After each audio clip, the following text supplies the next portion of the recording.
agora nós vamos focar especificamente na membrana plasmática. Então, o que é uma membrana plasmática?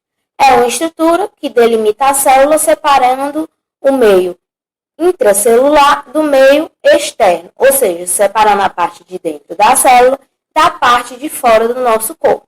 E qual é a função da membrana plasmática? Delimitar e manter a integridade da célula, bem como servir de barreira seletiva. Como assim barreira seletiva? Só passa pela membrana plasmática água, oxigênio e outros nutrientes, certo? Então, ela delimita aí o que vai entrar e sair da nossa célula. E aí, um modelo que representa a estrutura da membrana plasmática é conhecido como mosaico fluido, que foi descoberto em 1972 por Singer e Neil Coulson. Então, o que era esse modelo? As peças elas eram agrupadas em forma de quebra-cabeça. E nós tínhamos aí as proteínas transmembranas, que são essas em lilás, as glicoproteínas, os glicolipídios e os lipídios do tipo fosfolipídio, que fazia a composição da membrana plasmática.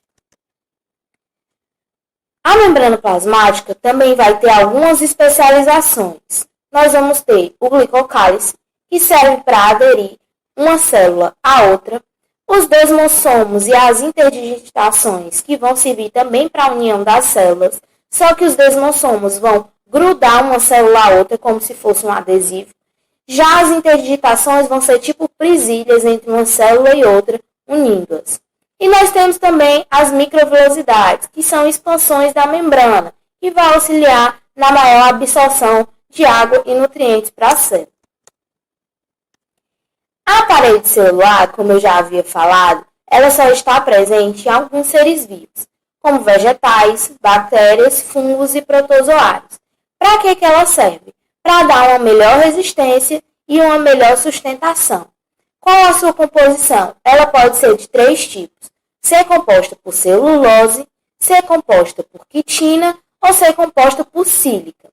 E ainda pode ser composta por peptidoglicano, que é no caso das bactérias.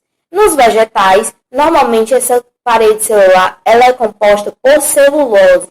Então, é o que vai gerar aí a cor mais esverdeada das plantas. Nos fungos, ela é composta por quitina. Então, se você pegar um cogumelo, você vai ver que naquela parte de cima, que a gente chama de chapéu, ela tem uma certa resistência, justamente por conta da quitina. E a sílica, que é muito comum também nos protozoários.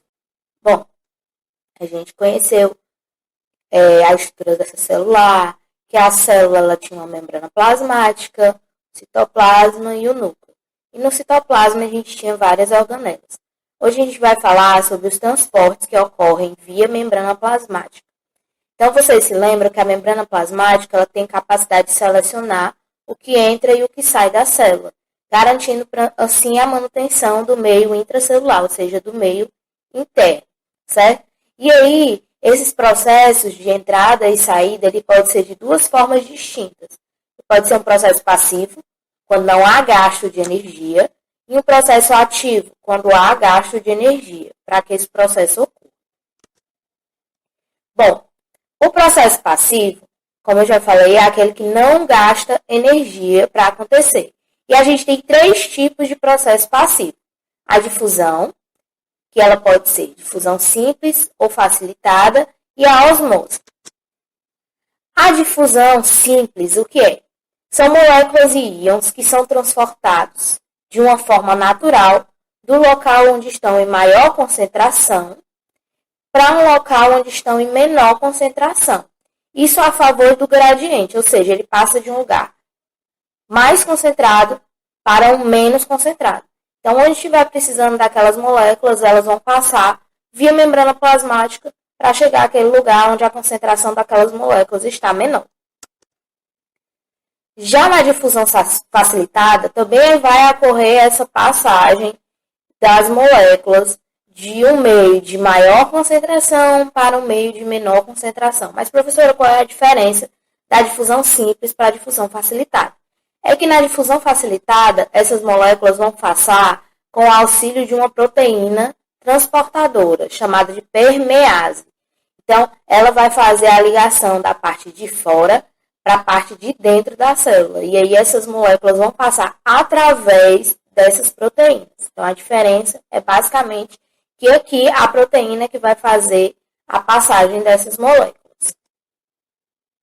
Já a osmose, ela vai acontecer também a favor do gradiente de concentração, de um lugar mais concentrado para um menos concentrado. Só que o que vai passar não vão ser as moléculas, né? Ou seja, não vai ser o soluto, e sim o solvente, que no caso, na maioria das vezes, o solvente é a água. Então, a água vai passar de um lugar mais concentrado para um lugar menos concentrado através da membrana semipermeável, certo? Então, a osmose é o fluxo de água, ok? Já o transporte ativo, ele ocorre com o gasto de energia, porque ele vai se mover contra o gradiente de concentração. Então, não necessariamente ele vai passar de um lugar mais concentrado para um lugar menos concentrado, certo? Os tipos de transporte ativo é a bomba de sódio e potássio e o transporte em bloco, que vai transportar moléculas maiores, certo? A bomba de sódio e potássio, o que é que vai acontecer? A célula ela vai ter uma determinada concentração de sódio e potássio. Dentro da célula, a concentração é para ser menor de sódio e maior fora da célula. Então, a concentração de sódio é menor dentro da célula e maior fora da célula. Diferentemente da concentração de potássio, que o potássio é maior dentro da célula e menor fora da célula. E assim, eles vão tentando se equilibrar. Então, para equilibrar a concentração de sódio e potássio dentro e fora da célula, eles vão passar por difusão. Então, o potássio vai sair e o sódio vai entrar. E assim funciona, certo? Então, esses íons eles acabam saindo de um meio de menor concentração para um meio de maior concentração. Então, isso vai depender de um gasto energético. Então, qual vai ser a proporção dessa passagem? Vai sair 3 moléculas de sódio e vai entrar 2 moléculas de potássio. Isso eles fazem para tentar equilibrar a quantidade de sódio e potássio, certo? Então, aqui tem um exemplo dessa passagem de sódio e potássio. Então, nós estamos vendo aí as moléculas de sódio passando para o meio extracelular e as moléculas de potássio entrando no citoplasma, certo? No meio intracelular. O transporte em bloco, ele vai transportar substâncias gigantes, ou seja, substâncias muito grandes que acaba não sendo possível de passar pela membrana devido ao seu grande tamanho. Então, para que essas substâncias de grande tamanho passem, a membrana vai precisar sofrer uma deformação, certo? Para que essas substâncias sejam incorporadas ou eliminadas pela célula, ou seja, entra ou sai da célula. Esse processo vai gastar energia, é claro, e aí nós temos 2 tipos de transporte em bloco. Ele pode ser por endocitose ou por exocitose. Bom, por endocitose vai ocorrer o quê? Um englobamento de partículas para dentro da célula. Então, endo é dentro. Então, as partículas estão fora e vão tender a entrar dentro das células. Então, essas partículas elas podem ser digeridas de duas formas. O fagocitose, que vai ocorrer o englobamento de partículas sólidas no interior da célula. Então, vai se formar uma bolsa, chamada de fagossomo, e aí ela vai englobar aquela partícula sólida para dentro da célula. Isso é a fagocitose. Já a pinocitose vai ocorrer o englobamento de partículas líquidas ou partículas dissolvidas no líquido. Então, na fagocitose eram partículas sólidas e na pinocitose vão ser partículas líquidas. Então, vai ocorrer o englobamento da partícula, formando uma vesícula chamada de pinossomo. Então, essa vesícula vai se formar e puxar aquele fluido para dentro da célula, certo? O citoplasma é a porção mais volumosa da célula. Ela é formada pelo hialoplasma, também chamado de citossol, que é um líquido viscoso composto por moléculas orgânicas e água. um citoesqueleto, que são fibras proteicas que vão ajudar tanto na sustentação como na forma das células, e os organoides citoplasmáticos, que são as organelas, certo? Que a gente vai estudar já de um por um. Bom, os organoides citoplasmáticos, o primeiro dele é o retículo endoplasmático, que ele tem por função distribuir substâncias.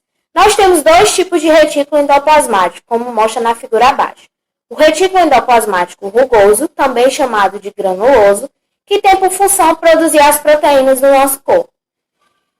E o retículo endoplasmático liso, também conhecido como não granuloso, que tem por função sintetizar os hormônios sexuais, testosterona, estrógeno, e desintoxicar o organismo. Outro organoide citoplasmático é o complexo golgiense, que tem por função modificar, armazenar e exportar as proteínas sintetizadas no retículo endoplasmático. E, além disso, ele também vai dar origem aos lisossomos e os acrossomos. O que é o acrossomo? É a cabeça do espermatozoide, ou seja, do gameta masculino. Nós também temos os lisossomos, que são responsáveis pela digestão celular, ou seja, qualquer corpo que venha entrar na nossa célula vai ser digerida especificamente pelos lisossomos. Os peroxissomos, que têm função semelhante ao dos lisossomos, também vai ajudar na digestão celular, mais especificamente digerindo substâncias. A mitocôndria, que vai ter como função produzir energia para a nossa célula funcionar. Então, sem ela, a nossa célula não consegue se respirar, não consegue se dividir, não consegue se reproduzir, certo? Então, a mitocôndria é como se fosse a gasolina para o carro funcionar. Os ribossomos, que vão auxiliar na síntese proteica. Então, o ribossomo ele é formado por duas subunidades, que é a subunidade maior, que é essa em roxinho escuro, e a subunidade menor, que é essa em rosinha claro. Então, elas duas juntas vão ajudar a juntar os aminoácidos que a gente ingere com a alimentação para formar as proteínas do nosso corpo. Os centríolos vão ajudar na divisão celular. Então, quando uma célula vai se reproduzir e se dividir, ela forma um fuso chamado de fuso mitótico ou fuso meiótico. E isso é formado através dos centríolos. Então, eles vão se unir como se fossem canudinhos para poder dividir aquela célula ao meio e reconstituir a parte que foi dividida. Cloroplasto vai ser específico de células vegetais, porque vai ajudar a realizar a fotossíntese. Então, só vai ter cloroplasto em células vegetais. O vacúolo, que também é bem comum em células vegetais, ele pode ser para regular o pH, controlar a entrada e saída de água, principalmente nas plantas, armazenar substâncias, fazer digestão e excretar resíduos, sendo que a principal função é armazenamento. O núcleo, ele é formado por várias estruturas também. O núcleo ele foi descoberto por Robert Brown, que ele denominou de nux, que significa semente, e posteriormente ficou conhecido como núcleo. A função é comandar todas as funções do nosso corpo. A estrutura do núcleo, ele vai ter uma carioteca, que é o envoltório que envolve o núcleo, a cromatina, que é onde tem o nosso material genético, o nosso DNA, o nucleolo, que vai ser a sede de comando, e a cariolinfa, que é como se fosse o citoplasma. Bom, pessoal, a aula de hoje é isso. Eu espero que todos tenham entendido. Eu estou deixando aí uma tarefinha para vocês fazerem. Qualquer dúvida, só falar comigo. Então, até a próxima aula e tchau!